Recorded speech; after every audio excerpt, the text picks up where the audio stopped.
மன அழுத்தம் இருப்பவர்கள் பல பேர்த்துக்கு பல கேள்விகள் இருக்கும். மருத்துவர் நமக்கு மன அழுத்தத்திற்காக மாத்திரை குடுத்துட்டாரு. இது என்ன சந்தோஷமாக்கிடுமா? என்னோட மூடு உடனே மாத்திடுமா? என்னோட மனசு சாந்தமாயிடுமா? அல்லது நான் வேறொரு மனிதனா மாறிடுவேனா? இந்த மாதிரி பல கேள்விகள் உள்ளுக்குள்ள இருக்கும். உண்மைய சொல்லட்டுமா? இந்த மன அழுத்தத்திற்காக பயன்படுத்தக்கூடிய மாத்திரைகள் மாயாஜால மாத்திரைகள் கிடையாது. ஆனால் இது நம்ம வாழ்க்கையை காப்பாத்தும், நம்ம உயிரை காப்பாற்றும். இந்த பதிவுல நம்ம பார்க்க போறது மன அழுத்தத்திற்காக பயன்படுத்தக்கூடிய மருந்துகள் நம்மள எப்படி உணர வைக்கும்? கொஞ்ச நாளைக்கு நம்ம எப்படி இருப்போம்? இதோட பக்க விளைவுகள் என்ன? அண்ட் இது யாருக்கெல்லாம் உதவக்கூடியது? இத எல்லாமே நம்ம எளிமையா பார்ப்போம். அதுக்கு முன்னாடி இந்த மாதிரி பயனுள்ள தகவல்களுக்கு சேனல சப்ஸ்கிரைப் பண்ணிக்கோங்க. முதல்ல ஒரு முக்கியமான விஷயம். மன அழுத்தம், டிப்ரஷன் என்பது என்ன அப்படிங்கறத நம்ம ஃபர்ஸ்ட் புரிஞ்சுக்கணும். இது வெறும் சோகமாக இருக்கக்கூடிய அந்த உணர்வு மட்டும் கிடையாது. உதாரணத்திற்கு மாலினி என்ற பெண், இவளுக்கு 25 வயது. இவ வீட்ல இருக்கா. வேலை தேடிட்டு இருக்கா காலேஜ் முடிச்சுட்டு. ஆனா இவளுக்கு பயங்கர சோர்வாக இருக்கு. இவளால எதுலயுமே ஆர்வமே காட்ட முடியல. இவளோட நண்பர்களே இவ தவிர்க்க ஆரம்பிக்கிறா. இவளுக்கு தூக்கமும் கிடையாது. இவ மனசுல எப்பொழுதுமே ஒரு எண்ணங்கள் ஓடிக்கிட்டே இருக்கு. நான் எதுக்குமே உதவ மாட்டேன். என்னை சுத்தி எதுவுமே மாறப்போறது கிடையாது அப்படிங்கிறது. இதுதான் டிப்ரஷன். இதை எப்படி டிப்ரஷன் சொல்லுவ? இது எல்லாருக்குமே இருக்கும் தானே அப்படின்னு நீங்க கேட்பீங்க. இது என்னன்னா நம்ம எல்லாருக்குள்ளயுமே இந்த எண்ணங்கள்லாம் இருக்கும். வந்துட்டு போகும். ஆனால் நம்ம அதை விட்டு வெளியில வந்துட்டோம் அப்படின்னா அது வேற. ஆனா அதை விட்டு நம்மளால வெளியில வர முடியல. நம்ம அந்த எண்ணங்களுக்குள்ளேயே இருக்கோம் அப்படிங்கும்போது இதுதான் மன அழுத்தம், டிப்ரஷன். சரி, இப்போ மன அழுத்தத்திற்காக பயன்படுத்தக்கூடிய மருந்துகளை பற்றி பார்ப்போம். இதற்கு பெயர் ஆன்டி டிப்ரெசன்ஸ்.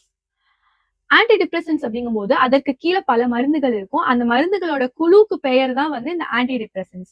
உதாரணத்திற்கு ஃப்ளூஆக்சிட்டின், சிட்டலோபிராம், செட்ரலின் இது போன்ற மருந்துகள் மூளையில் உள்ள செரட்டோனின் என்ற ரசாயனத்தை பேலன்ஸ் பண்ணுது. செரட்டோனின் என்றால் நம்மளை நன்றாக உணர வைக்கக்கூடிய ஒரு ரசாயனம்னு சொல்லலாம்.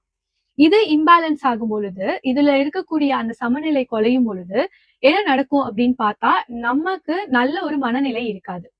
இப்போ இந்த ஆன்டி டிப்ரெசன்ஸ் எடுத்துக்கும் பொழுது மெதுவாக இந்த செரட்டோனின் இம்பேலன்ஸை சரி செய்யுது. இந்த மன அழுத்தத்திற்காக எடுக்கக்கூடிய மருந்துகள் நம்மள கொஞ்ச நாள் எப்படி ஃபீல் பண்ண வைக்கும் அப்படின்னு பார்க்கலாம். இது ரொம்ப முக்கியமான ஒரு பார்ட். ஏன்னா நம்ம எந்த மருந்துகளை எடுத்துக்கிட்டாலும் நமக்கு உடனே சரியாயிடும் அப்படிங்கிற ஒரு எதிர்பார்ப்புகள் அதிகமாக இருக்கும். ஆனால் இங்க உண்மை என்ன அப்படின்னு பார்த்தா ஒரு வாரத்துக்கு எந்த ஒரு மாற்றமும் தெரியாது. ஈவன் ஆன்சைட்டி, படபடப்பு அதிகமாகும். நாஷியா இருக்கும். அதாவது வாந்தி வர மாதிரி இருக்கக்கூடிய ஒரு உணர்வு இருக்கும். மற்றும் தலைவலி இருக்கும். நிறைய பேர் இந்த மாதிரி இப்படி நடக்கும்பொழுது நிறைய பேர் என்ன பண்ணுவாங்கன்னா, இந்த மருந்து நமக்கு வேலை செய்ய மாட்டேங்குது. மருத்துவர்கிட்டயே கேட்காம இவங்களே நிறுத்திடுவாங்க. ஆனால் இது ஒரு சாதாரணமான நடக்கக்கூடிய ஒரு நடைமுறை தான் அப்படின்னு சொல்லலாம். ஏன்னா மூளை அப்படிங்கிறது நம்ம உடல்ல இருக்கக்கூடிய ஒரு முக்கியமான உறுப்பு. அப்படி இருக்கும் பொழுது அதுல ஒரு ரசாயன மாற்றங்கள் நடக்குது அப்படின்னா அது மெதுவாக தான் நடக்கும், மெதுவாக தான் அட்ஜஸ்ட் ஆகும். இந்த மன அழுத்த மருந்துகளின் உண்மையான தாக்கம் எப்பொழுது வரும்னு பார்த்தா 2ல இருந்து 4 வாரத்திற்கு பிறகு கண்டிப்பாக வந்துடும். ஆனால் இந்த மாற்றங்கள் மெதுவாக தான் நடக்கும். என்னென்ன மாற்றங்கள் வரும் அப்படின்னு பார்த்தா நம்மளுக்கு இந்த எதிர்மறை எண்ணங்கள் குறையும். சின்ன சின்ன விஷயங்களையும் அனுபவிக்க ஆரம்பிச்சிருவோம். எனர்ஜி கொஞ்சம் கொஞ்சமா அதிகமாகும். அது மட்டும் இல்லாம முக்கியமா இன்னொரு மாற்றம் என்ன வரும் அப்படின்னு பார்த்தா நான் சரியா ஆயிடுவேன் அப்படிங்கிற ஒரு நம்பிக்கை நமக்குள்ள வரும்.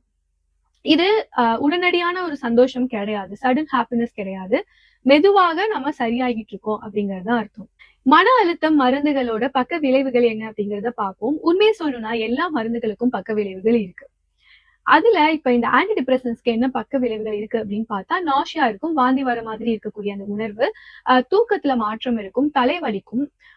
இன்னொரு விஷயம் செக்ஷுவலான பிரச்சனைகள் வரலாம் அண்ட் எடை மாற்றம் இருக்கும். ஆனா எல்லாருக்குமே ஒரே மாதிரியான இந்த பக்க விளைவுகள் தான் வரும் அப்படின்னு சொல்ல முடியாது. சில பேருக்கு அது மைல்டா கூட இருக்கலாம். ஆனா ஒரு முக்கியமான விஷயம் என்னன்னா மருத்துவரோட ஆலோசனை இல்லாமல் இந்த மருந்தை நிறுத்தக்கூடாது. அப்படி நீங்க உடனடியா அந்த மருந்தை நிறுத்துறீங்க அப்படின்னா உங்களுக்கு வித்ட்ராவல் சிம்டம்ஸ் இருக்கும். வித்ட்ராவல் சிம்டம்ஸ் என்பது உடல் ரீதியாகவும் சரி, மன ரீதியாகவும் சரி ஒரு மாற்றங்கள் வரும். அந்த மாற்றங்கள் ஆபத்தானதாக கூட இருக்கலாம். இப்போ மித் வெர்சஸ் ரியாலிட்டியை பார்ப்போம். கட்டுக்கதைகள் அண்ட் உண்மைகளை என்ன அப்படிங்கறத பார்ப்போம். முதல்ல என்னன்னா நம்ம இந்த மன அழுத்த மருந்துகளை எடுத்துக்கொள்ளும் பொழுது நம்ம அடிக்ட் ஆயிடுவோம் அப்படிங்கிறது. உண்மை என்னன்னா நம்ம அடிக்ட் ஆக மாட்டோம். இரண்டாவது, இந்த மன அழுத்த மாத்திரைகளை நான் பலவீனமாக இருந்தனாலதான் எடுத்துக்கிட்டேன் அப்படிங்கிறது கிடையாது. இதுவும் தவறான கருத்து. இந்த டயபெட்டிஸ் எல்லாம் இருக்கு இல்லையா, இந்த மாதிரி ஒரு நோய் மாதிரி தான் டிப்ரெஷனும் மன அழுத்தமும். ஆனா இங்க இந்த மன அழுத்தத்துல என்ன பிரச்சனை அப்படின்னு பார்க்கும்போது மூளையில இருக்கக்கூடிய ரசாயன மாற்றங்கள் அது இம்பேலன்ஸ் ஆகுறதுதான் பிரச்சனை ஆகுது. அதனால டிப்ரெஷன் வருது. அதுக்காக சிகிச்சைக்காக எடுத்துக்கக்கூடிய மருந்துகள் தான் மன அழுத்த மருந்துகள். நம்ம பலவீனமாக இருக்கோம் அப்படின்லாம் கிடையாது. 3வது மித் என்ன அப்படின்னா, இந்த மன அழுத்த மருந்துகள மட்டும் எடுத்துக்கிட்டாலே போதும் நம்ம சரியாயிருவோம் அப்படிங்கிறது. இது மிகப்பெரிய தவறான கருத்து. நமக்கு இது கூட தெரப்பி தேவை. நம்மளோட வாழ்க்கை முறை மாற்றங்கள் தேவை. அண்ட் நமக்கு போதுமான சப்போர்ட் தேவை. இது எல்லாமே இருந்தா தான் நம்ம சீக்கிரம் சரியாக முடியும். ஒரு முக்கியமான விஷயத்தை எப்பொழுதுமே மனசுல வச்சுக்கோங்க, ஞாபகம் வச்சுக்கோங்க. அது என்னன்னு பார்த்தா, அந்த ஆன்டி டிப்ரசன்ட்ஸ் மன அழுத்த மருந்துகள் என்பது நம்மள மாற்றப் போறது கிடையாது.